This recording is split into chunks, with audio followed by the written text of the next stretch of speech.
Hello everyone. इस video में हम बात करेंगे आगे की ब्रीडिंग मेथड्स के बारे में। आगे जो 3 ब्रीडिंग मेथड्स हैं हमारी, पेडिग्री, बल्क और बैक क्रॉस, ये तीनों ब्रीडिंग मेथड जो हैं वो हैंडलिंग ऑफ सेग्रीगेटिंग जनरेशन पे डिपेंडेंट है। आगे बढ़ने से पहले हमें पता होना चाहिए कि सेग्रीगेटिंग जनरेशन आखिर होती क्या है। तो जब हम दो पैरेंट को क्रॉस कराते हैं तो F1 बनता है। F1 जो होता है वो क्या होता है, प्योरली हेट्रोजाइगस होता है। जब हम उस F1 की सेल्फिंग कराते हैं तो हमें मिलता है F2, और F2 में जो हमें 9:3:1 का रेशियो मिलता है वो हम क्या कहते हैं कि वो है सेग्रीगेंट। ठीक है, ये पर्टिकुलर केस में बता रही हूँ उन ट्रेड्स के लिए जो क्वालिटेटिव हों। वैसे ही कुछ क्वांटिटेटिव ट्रेड्स भी होते हैं जो F2 जनरेशन में डिफरेंट रेशियो शो करते हैं। इन रेशियोज़ के कारण हमें हमारी प्रोजेनी में बहुत सारा वेरिएशन मिलता है, और उस वेरिएशन को हम सिलेक्ट करते हैं और एट लास्ट जो सिलेक्ट करते हैं जिससे हमें एक डिज़ायर्ड वैरायटी हमारी मिल सके। ओके, तो सबसे पहले बात करते हैं हम पेडिग्री मेथड की। पहले मैं तीनों के बीच में डिफरेंस बताना चाहूँगी कि पेडिग्री, बल्क और बैक क्रॉस के बीच में एक्चुअल में डिफरेंस क्या है ना। तो पेडिग्री में सबसे पहला पॉइंट ये है कि पेडिग्री में आपको बनाना पड़ता है पेडिग्री रिकॉर्ड। पेडिग्री रिकॉर्ड का मतलब क्या होता है कि आपको पता होना चाहिए कि इसके पेरेंट क्या हैं, इसके एंसेस्टर्स क्या हैं, ये किन पेरेंट से आया हुआ प्रोजेनी है। ठीक है। बल्क का नाम ही है बल्क। इसमें आपको क्या करना है, मेनली जो सीड है उनको लेना है और बल्क कर देना है। तो आप बोलेंगे कि तो पेडिग्री में भी वही करते होंगे। नहीं, पेडिग्री में क्या करते हैं हम, पेडिग्री में हम इंडिविजुअल प्लांट को सिलेक्ट करते हैं जैसे हम प्योर लाइन में करते थे। तो आप बोलेंगे कि फिर प्योर लाइन में भी ऐसा करते थे, पेडिग्री में भी ऐसा करते थे, तो डिफरेंस क्या है। तो डिफरेंस ये है कि प्योर लाइन में आप क्रॉस नहीं करते थे, आप पूरी प्रोजेनी की सेल्फिंग कराते जाते थे और उसके बाद होमोजाइगस जो आपको रिजल्ट एंड प्रोडक्ट था वो होमोजाइगस मिलता था। बट इसमें पेडिग्री में पहले आप अपने अकॉर्डिंग कुछ पेरेंट, कोई डिज़ायर पेरेंट चूज़ करोगे और फिर उन पेरेंट का क्रॉस कराओगे और उनकी जो प्रोजेनी है उसमें सिलेक्शन प्रेशर लगाओगे अपना आर्टिफिशियल। ठीक है, तो ये है हमारी पेडिग्री। बल्क भी आपको समझ में आ गया। एक बल्क बहुत सारी चीज़ आप जो भी सिलेक्ट करोगे उस प्लांट के उनको ले लोगे और सबको बल्क करके लगाओगे। ठीक है, आगे मैं और डिटेल में एक्सप्लेन करूँगी इसके बारे में। और बैक क्रॉस मेथड क्या होती है, बैक क्रॉस तो वर्ड ही अलग ही है। बैक क्रॉस में आप क्या करते हो, पेरेंट से क्रॉस कराते हो, हमेशा प्रोजेनी का पेरेंट से क्रॉस कराते हो। ठीक है, बैक क्रॉस मेथड को स्पेशली आप किसी डिफेक्ट को रिमूव करने के लिए यूज़ करते हो, या नियर आइसोजेनिक लाइंस जो नील्स लाइन कहलाती है। नील्स लाइंस क्या होती है, मैपिंग पॉपुलेशन, जिसकी बात भी हम आगे करेंगे, तो उनको प्रोड्यूस करने के लिए भी बैक क्रॉस मेथड इस्तेमाल होती है। अब हैंडलिंग ऑफ सेग्रीगेटिंग जनरेशन क्यों बोला गया है यहाँ पे, क्योंकि यहाँ पे हम 2 डाइवर्जेंट पेरेंट लेंगे। एक बात और मैं यहाँ बताना चाहूँगी कि पेरेंट का सिलेक्शन ये लोग बहुत स्ट्रिंजेंट करते हैं, मतलब बहुत स्पेसिफिक रहता है कि उनको 2 ऐसे डाइवर्जेंट पेरेंट चाहिए जिसकी प्रोजेनी अगर आए और उसमें सिलेक्शन ये लोग कराएं तो एक उनके डिज़ायर की वैरायटी मिल सके, है ना। तो बहुत इनके पेरेंट को सिलेक्ट करने के लिए बहुत सारे पैरामीटर्स हैं। उन पैरामीटर्स को हम नेक्स्ट वीडियोज़ में और या आगे की वीडियो में मैं कवर कर दूँ, क्योंकि वो भी बहुत सारे पैरामीटर्स हैं जिनके बेसिस पे आप पेरेंट का सिलेक्शन करते हो, जो पेरेंट हम आपके पेडिग्री, बल्क और बैक क्रॉस में यूज़ होते हैं। ठीक है, अब हम अपने पेडिग्री मेथड पे आ जाते हैं डायरेक्ट।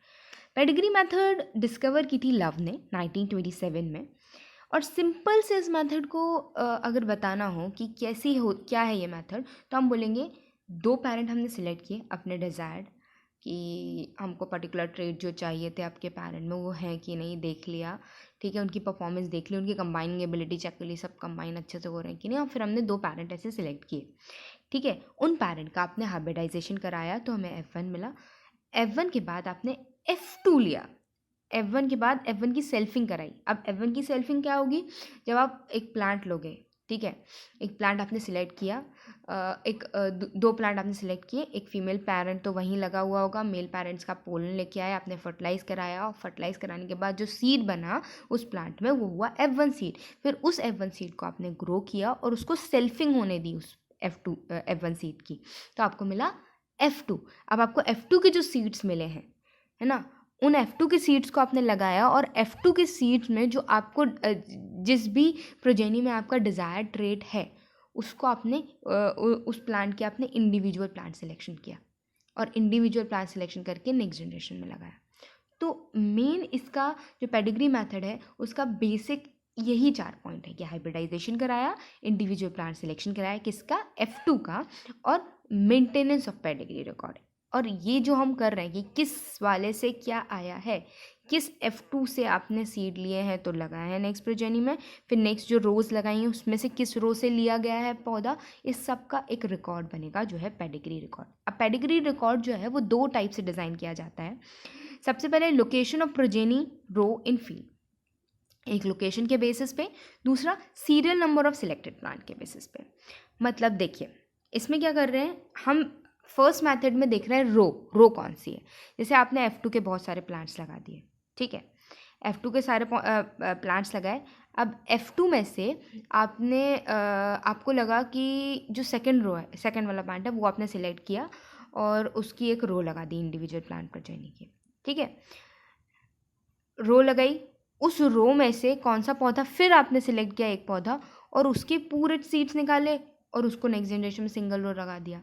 इसलिए इसकी नेमिंग हम कैसे करते हैं, अब आपको पता नहीं समझ में आ रहा होगा कि नहीं, लेकिन मैं इस एग्जाम्पल के थ्रू आपको समझाती हूँ। जैसे कि अगर किसी का सीरियल नंबर है F6 जनरेशन में सीरियल नंबर है, ठीक है, उसके ऊपर की बात नहीं कर रहे हैं, हमको सिर्फ ये बताया किसी ने कि F6 जनरेशन में जो उसका सीरियल नंबर है वह 7911 हमारी वैरायटी का नाम है, ठीक है, तो उससे उसे कोई चेंज नहीं करना है।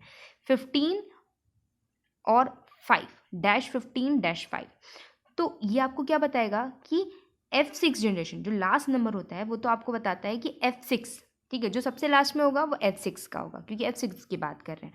तो आपको क्या पता चल गया कि 5th रो F6 की है और 15th रो जो है वो F5 की है, ठीक है।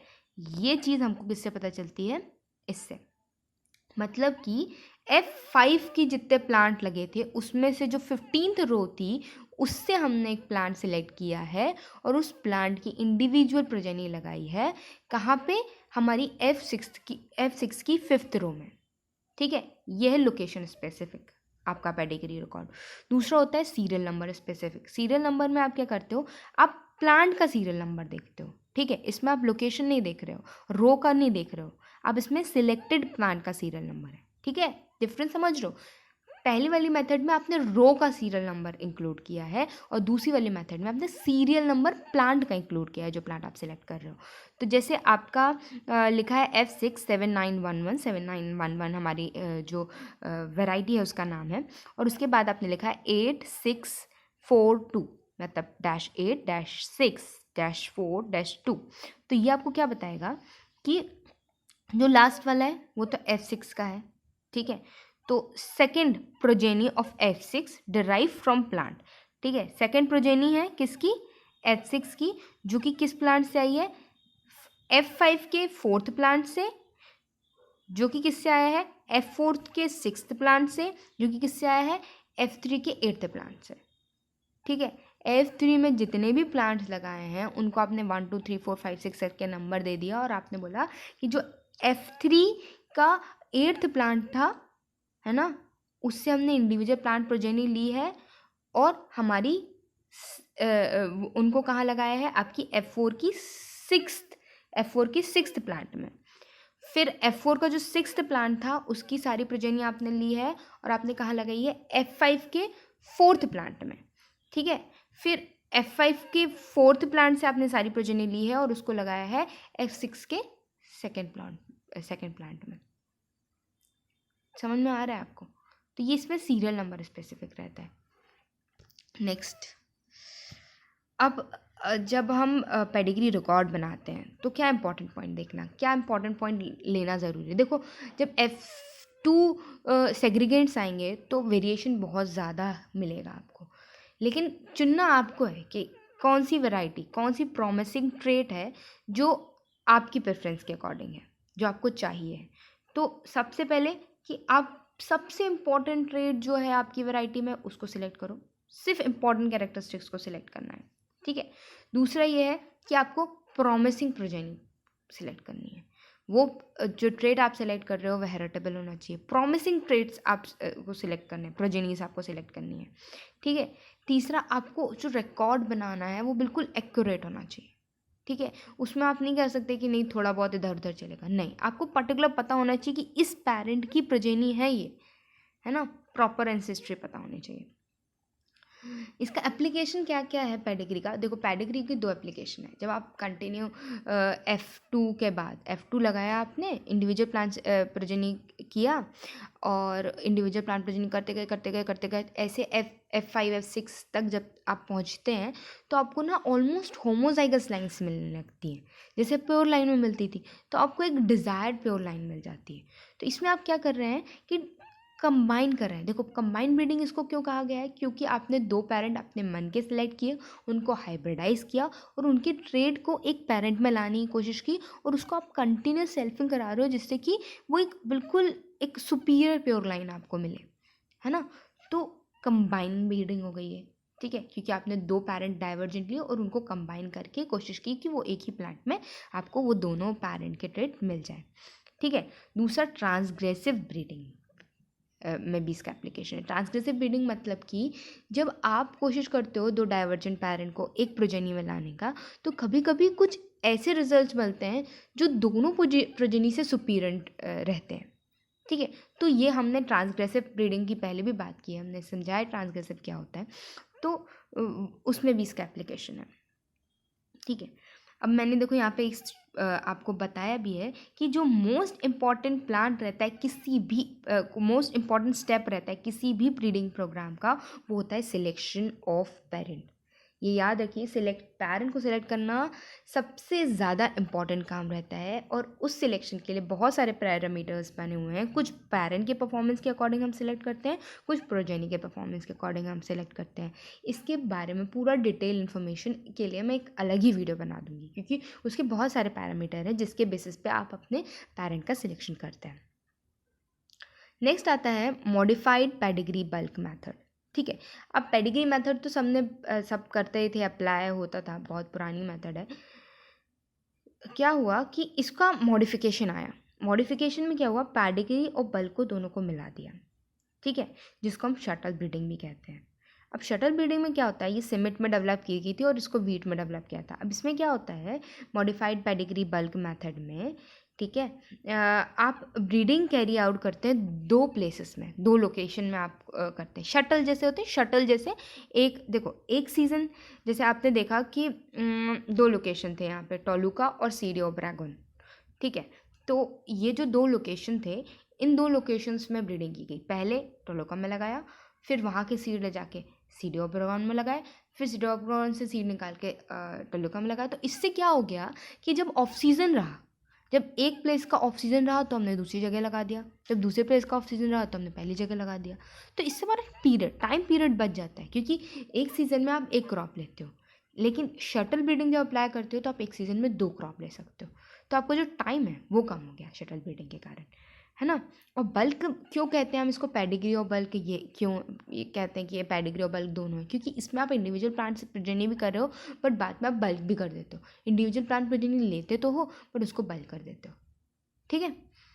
और ये पेडिग्री से क्यों डिफरेंट है, इसको हमने ऐसा क्यों बोला कि पेडिग्री से डिफरेंट है? तो सबसे पहली बात, इसमें आपको कोई पेडिग्री रिकॉर्ड नहीं बनाना पड़ता, क्योंकि एटलास आपको बल्क करनी है ना, तो आप इंडिविजुअल प्लांट प्रोजेनी तो दे रहे हो बट उसको बल्क कर रहे हो बार बार, है ना। तो नो पेडिग्री रिकॉर्ड मेंटेन, पहली चीज़। दूसरा, selected spike from F3 F4 F5 line or bulk, ठीक है। F3 से कुछ सिलेक्टेड स्पाइक ही आप लेंगे, है ना। F4 से कुछ सिलेक्टेड स्पाइक लेंगे, F5 से कुछ सिलेक्टेड स्पाइक लेंगे, ठीक है। तो जैसे F3 से आपने सिलेक्टेड स्पाइक ले कि ये वाला स्पाइक, ये वाला स्पाइक, ये वाला स्पाइक अच्छा है, आप पूरा प्लांट नहीं ले रहे हो, बट एक स्पेसिफिक स्पाइक देख रहे हो कि ये वाला जो स्पाइक है इन सारे प्लांट में वो अच्छा है, और फिर आप उस स्पाइक को लेके उसकी बल्किंग कर रहे हो और उसको नेक्स्ट जनरेशन में लगा रहे हो, ठीक है। तो इसमें स्पाइक सिलेक्शन होता है, ठीक है, F3 F4 F5 लाइन्स में, और फिर बल्किंग होती है, ठीक है। नेक्स्ट आता है कि मेरिट्स क्या हैं इसके, डीमेरिट्स क्या हैं। तो मेरिट क्या है कि सबसे पहला मेरिट तो यही है कि हम अर्ली जनरेशन सिलेक्शन कर रहे हैं। जैसे ही आपने F2 के सेग्रीगेंट्स लगाए, आपने तुरंत सिलेक्शन की प्रोसेस चालू कर दी कि इसमें से कौन सा हमारा इंपॉर्टेंट है, कौन सा नहीं है। आपको बहुत लेट तक नहीं कि F3 F5 F6 तक जा रहे हैं फिर सिलेक्शन प्रेशर लगा रहे हैं, जैसे बल्क में होता है। बल्क में यूजुअली शुरुआत में आप ऐसे छोड़ देते हो प्लांट को और बाद में सिलेक्शन प्रेशर लगाते हो, ठीक है। तो इसमें अर्ली जनरेशन सिलेक्शन है, ये मेरिट है। दूसरा है suit best for simply inherited traits. अगर कोई ऐसे हाईली हेरिटेबल ट्रेड्स हैं या सिंपली इनहेरिट ट्रेड्स हैं जिनके हेरिटेबिलिटी में कोई दिक्कत नहीं आती है ना, तो उन ट्रेड्स के लिए बेस्ट मेथड है। देन इससे आपको ट्रांसग्रेसिव सेग्रीगेंट मिल रहा है। ट्रांसग्रेसिव सेग्रीगेंट क्या होते हैं कि आपकी एक्सपेक्टेशन से अलग ही फिनोटाइप, एक्सट्रीम फिनोटाइप्स मिल रहे हैं। एक्सट्रीम फिनोटाइप्स ट्रांसग्रेसिव सेग्रीगेंट्स होते हैं। तो आपने एक्सपेक्ट नहीं किया होता है कि एक्सट्रीम फिनोटाइप मिलेंगे या कुछ ऐसा ट्रेट आपको मिल जाएगा, है ना, जो कि आपको फ्यूचर में यूज़ हो सकता है, जिससे आप वैरायटी रिलीज़ कर सकते हो। तो आपको क्या बोलते हैं, ट्रांसग्रेसिव सेग्रीगेंट मिलते हैं, ये भी इसका मेरिट है। देन बल्क से कम टाइम में हो जाती है।